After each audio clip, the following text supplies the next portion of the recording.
So it seems like everybody has their own definition of what a dead mall exactly is. Is it a mall where all the stores are closed and businesses have dried up? Or is it a mall that just gets really low attendance and that people just don't seem to shop there and it never seems busy? For today's video, we're going to be checking out a mall called the Shops at Riverside in Hackensack, New Jersey. This is a high-end luxury mall, but every time I come here, it always seems like it's empty, like there's never anybody here. But it's kind of an interesting mall to check out. We're going to go take a walk around on this rainy day, so come with us.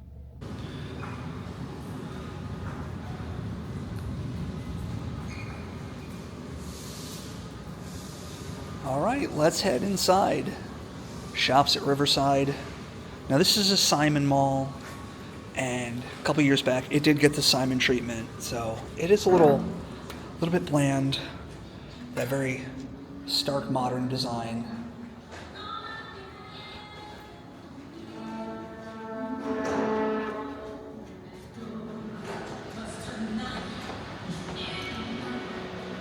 All right. So these are all blown glass globes here. This beautiful art piece. Look at that. Oh, that's really something. And so now this wing up ahead, this was added to the mall in recent years. This mall has undergone a series of renovations. I remember it used to be like very dark inside here. It had like a lot of like brown marble, and then in like the late 2010s, they kind of redid the mall. And basically most of what you see here now is the result of that renovation. This wing here that we're walking into, this was added to the mall around that time. And they got some interesting things to see here. So this is how the directories are now. Just one big touchscreen. I don't know how to feel about that. Can we zoom out? All right. So this is what the mall looks like. We have a Barnes & Noble and a Bloomingdale's. And it's not a big mall. It's on the smaller side. Whoops. I guess you can actually plot your way to the bathroom. But yeah, kind of interesting.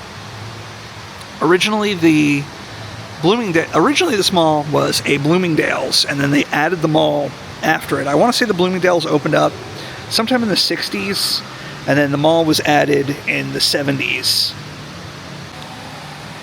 Quite an impressive ceiling they have here. And these sculptures. Are these real orchids? I can't tell if those are real orchids or not. Okay, no, they're not real. But they look nice.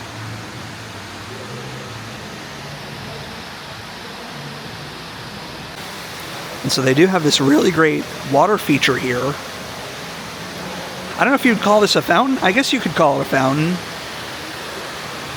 Normally fountains, the water shoots up. This one, it goes down. And this was added, I want to say, just a couple years ago.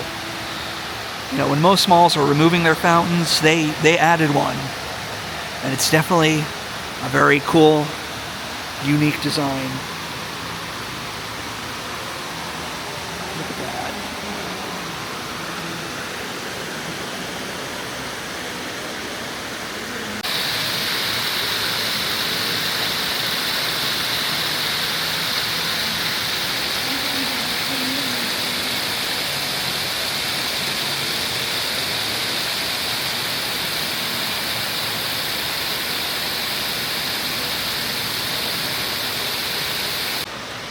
So this here is a Bentley.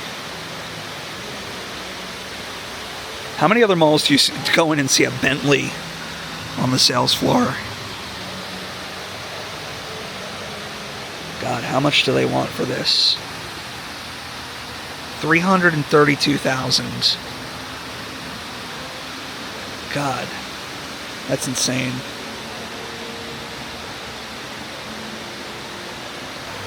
This is a Rolls Royce. God, who can afford this? How much they want for that? $559,000. That's disgusting. And I can't even afford to buy a house. This is quite an impressive entrance here at the Bloomingdales. Almost looks like I'm walking onto a spaceship or something. Now over here are these plant walls. And I don't think they're real plants. But there's one here. And sort of like this little flower photo op spot. And over here we have another one. And it goes all the way up to the top. Kind of an interesting decor choice. Yeah, no, these are definitely fake plants.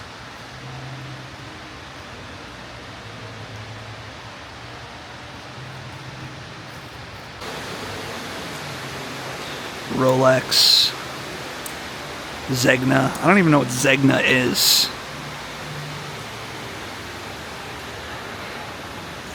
Alright, now let's go back to this section of the mall. This was the original section of the mall before they expanded it.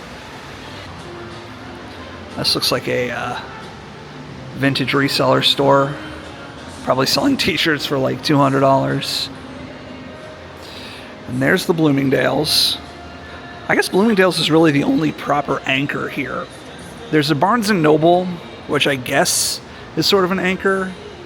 But other than that, it's just inline tenants here. Let's take a walk down this way. So this is our house, which is kind of like a furniture store.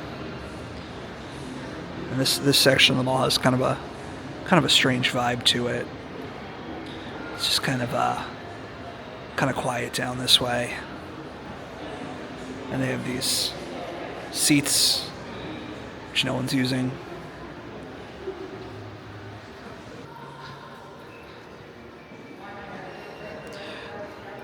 So yeah, this place used to be, I don't think this was ever really an attractive mall.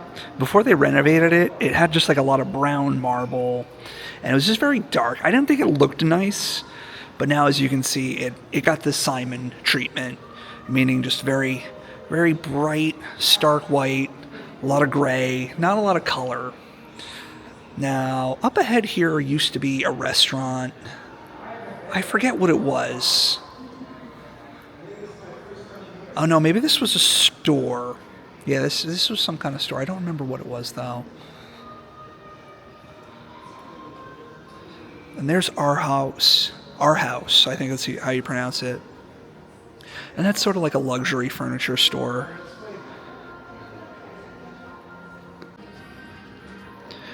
Yeah, just mall always just has a really quiet vibe to it.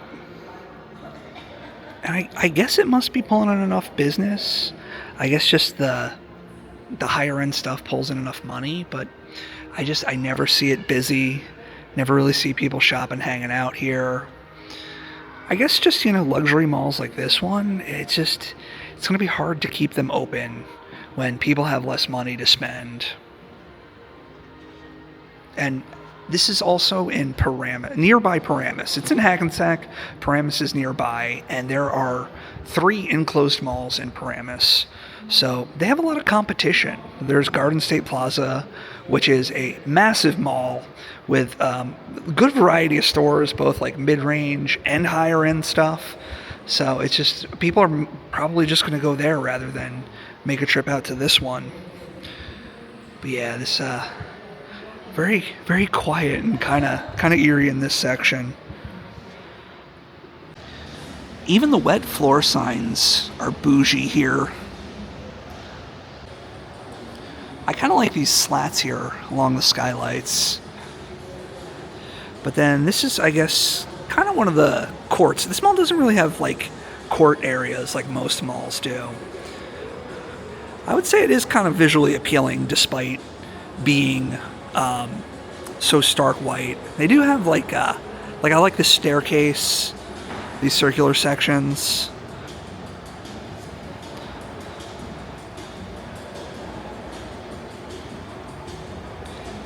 I don't know, it does kind of have its character, and I feel like it does kind of match the luxury vibe of this mall. They have these big planters here. They look really nice, but they're all fake plants. And this mall doesn't have a food court, but it does have dining options. There's a cheesecake factory, and there's something else over there. Oh, that's a sweet green. And now over down this way is Barnes & Noble. Looks like there are people hanging out at Cheesecake Factory. Let's go check out this Barnes & Noble, because I remember when this particular one opened, they were trying out like a new design concept, like new shelving units, things like that, and it didn't quite catch on because the new ones are different than this. So this is kind of like a unique Barnes & Noble. It's not like the old style. It's kind of somewhere in between. Yeah, so as you can see, it's very bright here. And we have this sort of like these minimalistic shelving units here. I gotta say, this is like very harsh, and I'm glad they didn't go with this, because the new ones aren't quite this bad. But yeah, I don't like this one at all, and I can see why they didn't go with it. It's just very industrial and uninviting. I'm just glad that there still are bookstores open that you can go to, you know? It seems like physical media of all kinds, including books, have just been disappearing, but at least Barnes & Noble is still going strong, even though I don't really like the style of this store. Alright, so down this way we have Pottery Barn, and up ahead is Houston's, which I believe is a seafood restaurant. And again, this was part of like the original mall before they expanded it. And I remember coming here, I want to say like 2016, 2017, and it was very quiet. This was before they renovated it. Oh, it looks like they have a ramen restaurant opening up in there. That's pretty cool. But I remember down along like this little ramp here, there actually used to be like a fountain that flowed along the ramp with like sort of like an integrated planter into it. This wall, it's sort of has like this wavy design on it. I'm not sure what that's about. All right, let's head up to the second floor and see what's up that way. I kind of like how this is has like this blue accent here. Kind of the only real color in the mall overall. Look at the rain pouring down on that skylight. All right, let's take an escalator ride here.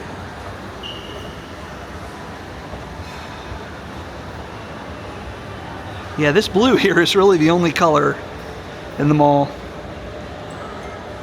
Everything else is just that stark white. Simon does this to every mall they touch. But yeah, we have Pottery Barn here. And this is Morton's Steakhouse, which is a very expensive steakhouse. Let's see. Let's take a look at the menu on Morton's. $72 for a ribeye, $52 for a filet mignon. That's crazy. Who has that kind of money nowadays?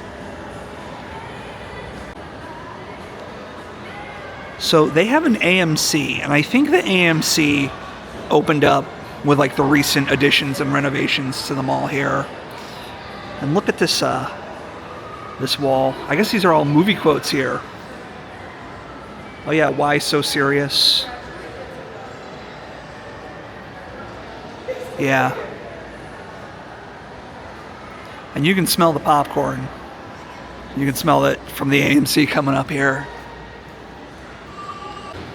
So this is the AMC, and again, it's very brightly lit, not a lot of color, everything's just like super whitewashed, and I gotta say, movie theaters shouldn't feel like that. I don't know, I kind of miss how they were when I was a kid. They just were like very warm, the lighting was warm, they were just very inviting to be in. I don't know, this just doesn't appeal to me. I just love this mobile here. It's just absolutely beautiful, all these blown glass bulbs here. I miss when malls had like real art pieces like this in it. This is so nice. And over here we can get a look at the added wing, the new wing of the mall here. Yeah, Ferragamo. All fancy stuff at this mall. Too rich for me. So I was kind of wrong about this mall. In the past, I've come here and I've seen this place, and it's just been super empty, super quiet. So I'm kind of surprised to see the amount of people that I do see in here today. It's probably the busiest that I've ever seen this mall. I guess that's a good sign. I don't know if people are just kind of coming in here to hang out, but I don't know, it's interesting. Maybe it's picking up here. Well, I think I figured out why there's so many people in the mall today. Look at what the weather's doing outside. It is thundering and lightning outside. So I guess I might be stuck hanging out at the mall for a little while today. I really like the slats over the skylights like that. I don't think I've seen that in any other mall. But yeah, here we are on the top floor. And yeah, it's a little quiet. Let's take a look down at the bottom level. Those great planters.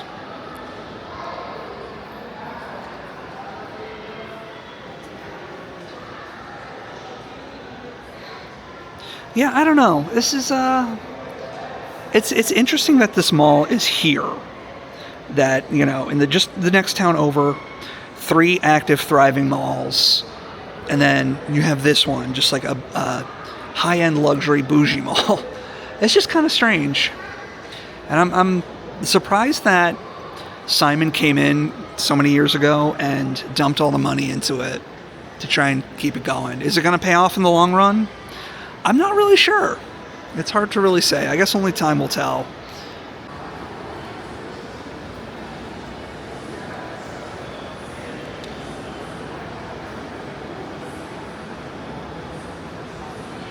Looks like we have a meeting of some important folks down there.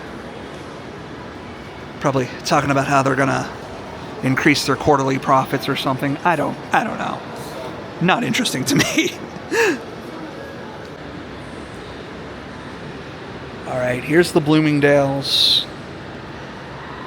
We'll go inside there in just a little bit.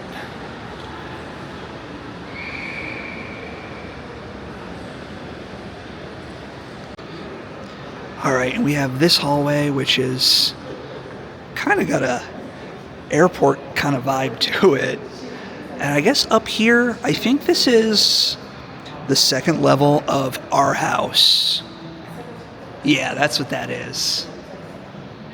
And I don't know if this is like leasable space here on the left-hand side or not.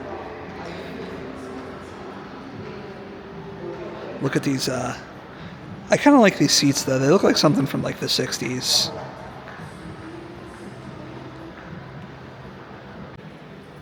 This mall has a really interesting layout to it. Like, it's difficult to walk the whole thing without having to walk down these long hallways and then double back. And originally, this was a Bloomingdale's department store, and they added an enclosed section to it. And then later on, they took sections of the Bloomingdale's and actually converted them over into parts of the enclosed section of the mall.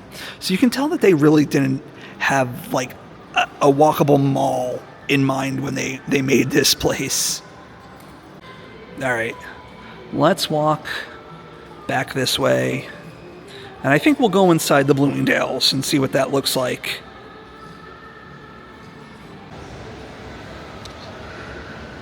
All right, let's take a look inside Bloomingdale's. Now, Bloomingdale's is kind of a higher end department store. I'd say it's closer to like a Neiman Marcus or a Nordstrom. There aren't very many of them around in Jersey malls anymore. I think there's only like what, like 3 or 4? There like still one in Willowbrook? Okay, there's one in Willowbrook, there's one in Bridgewater. Okay. Well, Short Hills? Maybe Short Hills has one. We'll have to get back to you on that. Got one of these fake skylights here. And it's you know, kind of your typical modern mall anchor. Has a little more character than, say, like a JCPenney. But it doesn't seem to have like the retro charm of some Macy's locations that are still out there. All right, let's see the escalators. You know I love escalators.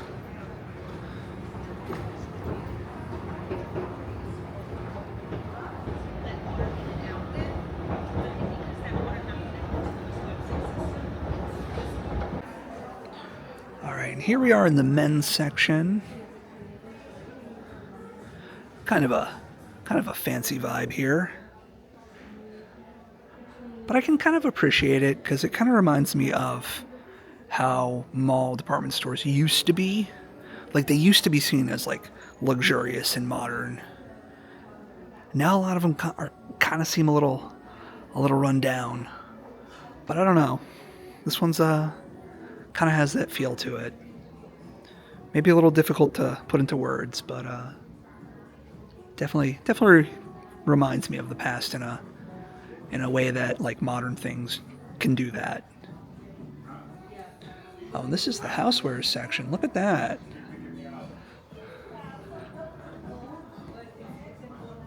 This is fancy looking. Look at that. These chairs are cool. They look like something from the 60s or 70s. All right, and we have escalators back up. I'm not sure where these are going to take me. This is kind of a maze like Bloomingdale's. I like these old style globe lights up above us though. Those are pretty cool. All right, it looks like we are in the furniture section. Oh, and they have rugs in here. That's not really a good sign though, that they're using this space for rugs, because usually when they do that, it's just like they have all this extra room that they can't fill, so they're just kind of they bring these rugs in here. Alrighty, I am trying to find my way back out into the mall. For an anchor store that seems to have like openings around every corner in the mall, once I'm inside it, can't seem to find any of them and make my way out. But I guess we'll get out of here eventually. Alright, it looks like we've found our way out of the Bloomingdale's and back into the mall. Alrighty, and here we are again in the section with this amazing fountain. Let's take another look at it, because I just can't get enough of it.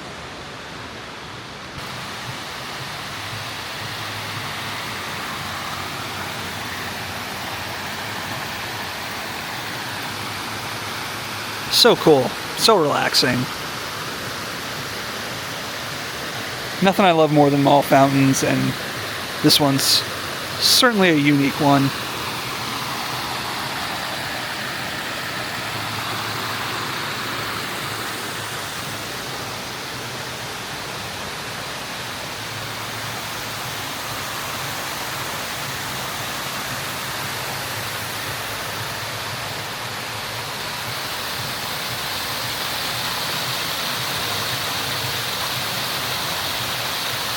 So yeah, like I said before, this is the busiest I have ever seen this mall.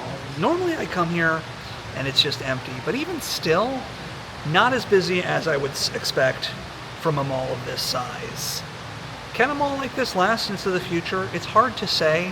With people not having a lot of extra money to spend right now, I don't know. Are people coming and buying Tiffany and Gucci and all that stuff? Will it be enough to support a mall like this? I guess time will tell. Let me know down in the comments, what are your thoughts on this mall?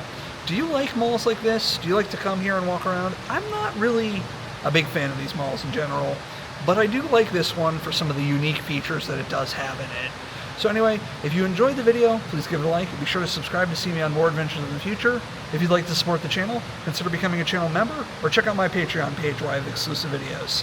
Thank you for watching the video, and I will see you in the next one. Bye.